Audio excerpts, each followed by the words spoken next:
In life, stuff happens, and when stuff happens, there's typically money involved. The purpose of an emergency fund is to have a stockpile of cash to get you through an emergency. It literally buys you time to process what's actually occurring and figuring out the best course of action. As you're building for your financial future, you need to ensure that you're setting aside cash for your emergency fund. This emergency fund acts as your security blanket, and it's what keeps you on track when a sudden expense occurs. The purpose of this video is to do a little bit deeper dive into an emergency fund. There are plenty of rules of thumb when it comes to saving for your emergency fund. It could be 3 months of your income, it could be 6 months of your income, it could be 12 months of your income. In the end, it all depends on you and your specific situation. I personally think there are four distinct considerations that you should take into account when figuring out how much you need to have in your emergency fund. If you're young and you're in a stable and high demand job, you may not need as large of an emergency fund as someone that's older in a less stable job who is prone to potentially being laid off or displaced by technology. Depending on which of these four categories you fall in, that's going to determine how much you should consider setting aside in your emergency fund. First category that you might find yourself in is that you're young and you work in a stable and high demand job. These career fields typically include the trades, healthcare, education, and the service industry. If you're in the service industry, you could find a job anywhere because the food and beverage industry is hurting for people. But if you're in one of these fields, the purpose of your emergency fund is to be there for you to assess the job options that are available to you. Because you are in a high demand field and you're qualified for that high demand field, you're going to have a job rather quickly. So, making sure you have enough money set aside for you to evaluate all of those options and ensure that you're picking the right one for you is the importance of your emergency fund. At the very least, set aside at least 1 month of your net income. It's not a lot, but it is enough to cover you during your job transition. In an ideal situation, you're going to have 3 months of your net income set aside. And this gives you 90 days to really search for your next job and pick the one that's going to work best for you. If you really want to sleep well at night, consider setting aside 6 months. If you have 6 months, then you could take a break. This will allow you to reset. All of these career fields are very high stress. So having time away from that career field, even if it's just for a month, gives you time to clear your head and then get ready to get back into the workforce. The second category that you can find yourself in is that you're young in a less stable or lower demand job. And these types of jobs are the receptionist, the admin assistants, all of those jobs that have been outsourced to other countries. You may also be in a lower level manufacturing job. If that is the case, then you are at risk of being replaced by technology simply because machines can do the work better, they can do it more accurately, and they can do it much longer. If you're young with a less steady or secure pay, then you're someone that's in the commission based field where you're a salesman of some sort or you're a business owner. In these fields, your income's going to fluctuate from month to month depending on how business is going. During the months where your income dips, you may have to resort to credit cards to get you through. Doing this on a consistent basis can end up being a negative in the long run. If you're in this situation, consider setting aside 3 months of your net income at a minimum. In most cases, that's going to take care of the commission based person or business owner if business is slow for a certain period of time. If you're in a less stable or a lower demand job, this is the bare minimum that you should have simply for the fact that if you do get displaced, then you have a little bit of time to find another position. Ideally, put about 6 months aside. 6 months is really going to help you deal with ebbs and flows of income. And then if you're in that less stable, low demand job, it gives you even more time to find your new job. And then to really sleep well at night is to have a year of your net income set aside. This may be a little more achievable for someone on a commission based pay scale or a business owner. I personally do this. I have a year of our income needs set aside in the event that we have a slow year with our business. For the less stable, low demand workers, getting to this point could take a while. It's not an easy task to accomplish, but having that year of either finding a new job or learning a new skill to get into a position where you may not be as easily replaced by technology, that 12 months is what's going to get you there.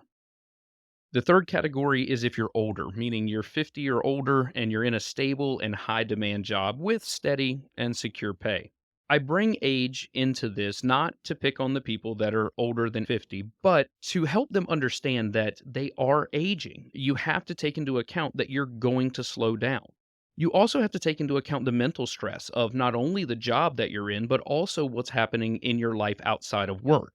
These two things may make it to where you need to find a new job or at least find another position. And in a lot of cases, that could lead to a pay cut. I also bring up age because ageism exists. As you get older, you're more expensive to the company that you work for. So they may target you to either retire early or find a reason to let you go. Because of all of these factors, you're going to notice that the emergency fund minimums are going to increase. At the very least, you should have 6 months of your net income set aside if you're over age 50. Ideally, you would have a year of your net income set aside. If you're in the highest earning years of your life and all of a sudden you lose your job, whether it's because you got let go or because you got hurt, it may be difficult to find another job. So, having a year of your net income set aside is going to buy you the time that you need. And then if you really want to sleep well at night, having a year and a half of your net income set aside is going to get you through most major emergencies, especially if you have the skills necessary for a high demand job. The final category you may find yourself in is that you're older and in a less stable or lower demand job. And for all the same reasons as the younger person, you're going to want a higher level of savings if you're in one of these career fields. If you've been with the same company for a long period of time, the amount of money that you cost that company begins to start coming into focus. The reason this is because they can most likely find someone much younger and use technology to get them up to almost the same level as you. We're not discounting the value that you bring to the company that you work for, mostly due to the experience that you have. But businesses think in dollars and cents. They don't really care about logic. So being older in a lower demand field does make you a target for a forced early retirement. As a minimum, you should set aside 6 months of your net income, and this is to buy you a little bit of time to potentially find another job. Ideally, you're going to have a year of your income set aside, and this is to give you ample amounts of time to potentially find another job. There's no guarantee that you will, and even if you do, you may have to take a significant pay cut to get to that job. So, having the 12 months set aside still buys you the time you need to recover from a potential job loss. And then, if you really want to sleep well at night, set aside 18 to 24 months of your net income. If you're forced to retire and you're close to age 60, there may be a period of time where you can't access your retirement accounts. If you get forced out of work at age 57 or age 58, you have to wait until you're 59 and a half to access your employer sponsored accounts. Having the 2 years set aside alleviates you having to raid your retirement savings early just to pay for your living expenses. So, having enough cash set aside to bridge you for a year and a half, or 2 years could dampen the financial blow that you're going to feel if you're forced to retire early.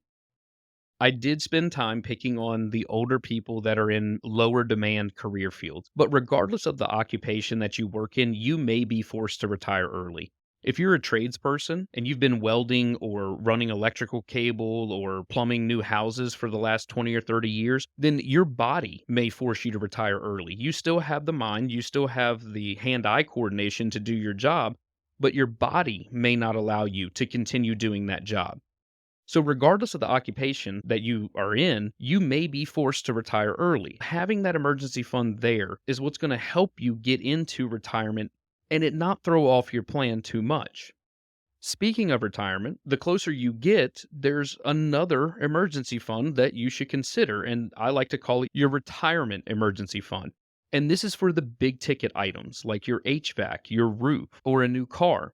And these are all major expenses that you don't want to experience as soon as you retire. The last thing you would want to do is to retire and then immediately have to raid your retirement accounts to cover one of these big ticket items.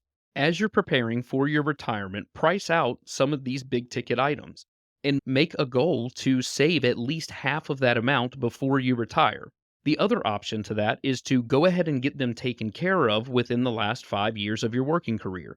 If you retire with a new HVAC system, with a new roof, and a paid off vehicle, you shouldn't have to worry about any of those big ticket expenses anytime soon. But having money set aside to avoid getting into your retirement accounts is going to help strengthen your retirement plan. Some of the numbers that I've thrown out as far as the number of months of income that you should have saved may be a little startling or completely unattainable depending on your situation. To get started, put aside $1,000 per person in your household, and this should be priority number one of your after tax savings portion of your budget. Once you've achieved the $1,000 per person, then you need to work on getting your emergency fund to a point that you feel comfortable. So, however many months you think you would need to feel good about your situation, you're going to times that by your monthly income. Whatever that figure is, that's your new target. Now, you don't have to hit this target within a year or 2 years. This is something you should be working on over time because it is a large amount of money that you're trying to save. Obviously, if you're in a less stable or a low demand job, then maybe you don't have the extra money to set aside. But if you are in a position to fund your savings, then do so. The next thing that you could do to make it a little bit easier on your emergency fund is to reduce your expenses as much as possible. We are working towards putting aside a certain number of months of your income. If you're not spending every dollar that you earn, then it's more than what you need to pay your bills. The less that you have to pay every single month for your bills means that your emergency fund can stretch further. So reduce your expenses as much as you can. There's no sense in waiting until things get bad to try to save money. And then the final thing to do with your emergency fund money is to put it in a different account. Don't include it in your checking account where it could easily be spent. Have that money set aside and designated for emergencies only.